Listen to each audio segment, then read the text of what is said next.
नवंबर की शुरुआत ही हुई है और दिल्ली का दम घुटना शुरू हो गया है।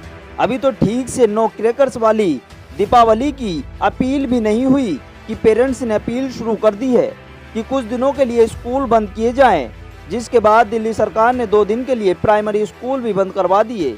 लेकिन सवाल है, आखिर ऐसा कब तक चलेगा?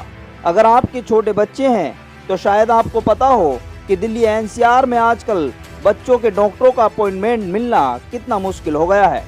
लंबी कतारें, लंबी वेटिंग और वेटिंग एरिया में भी खांसते, छींकते, सांस की दिक्कत झेलते बच्चे दिखाई दे रहे हैं। बुजुर्गों का और बुरा हाल है। अस्थमा के मरीजों की तो जान पर बनी है। बच्चे पूछ रहे हैं, अब बड़ों ने ऐसा क्या किया?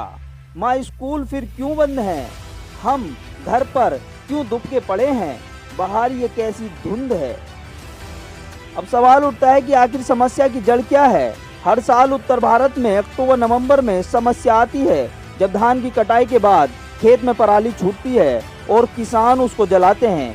बीते कुछ सालों में हमारे बच्चों की वोकैबुलरी में जिन शब्दों का इजाफा हुआ है, उनमें लॉकडाउन, ऑनलाइन, क्वारंटाइन के बाद पराली भी है। पराली की समस्या क्या है? इसका समाधान क्या है? जाहिर तौर पर टीवी स्टूडियो की चर्चा से इसका हल नहीं निकल सकता।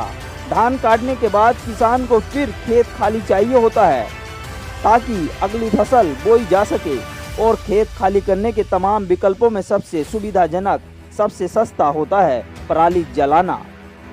क्या सरकार और प्रशासन चला रहे लोग इतने सक्षम नहीं हैं कि हर साल सांसों के इस संकट का मजबूत समाधान निकाल सकें?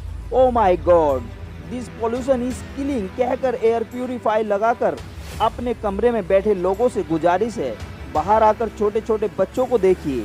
आप संस्थाएं तो बंद करा सकते हैं, स्कूल से छुट्टी तो दिला सकते हैं, लेकिन बचपन घर में कैद करके कैसे रख सकते हैं? वैसे तो कंपटीशन बच्चे के IQ लेवल का बढ़ाने का होता है, लेकिन जब एनसीआर में कंपटीशन AQI लेवल का चल रहा है, तो बंद कमरे में बैठा बच्चा क्या करेगा? खुली हवा में सांस लेने का हक इनसे कौन छीन रहा है? क्या किसान के पास और विकल्प नहीं है? क्या सरकारों के पास और रास्ते नहीं हैं? एक सरकार चुनकर आती है और चुन के आने के बाद दोबारा चुनाव के लिए मेहनत करने लगती है, लेकिन इसके बीच उन वादों को पूरा करना भी सरकार का काम है जिसके लिए वो चुन कर आए हैं। अगर एक सरकार मुफ्त बिजली पानी की सब्सिडी का खर्चा उठा सकती है, तो खेती प्रधान राज्यों में किसानों की इन समस्याओं का कोई तो ठोस स्थायी हल उसके पास होना ही चाहिए।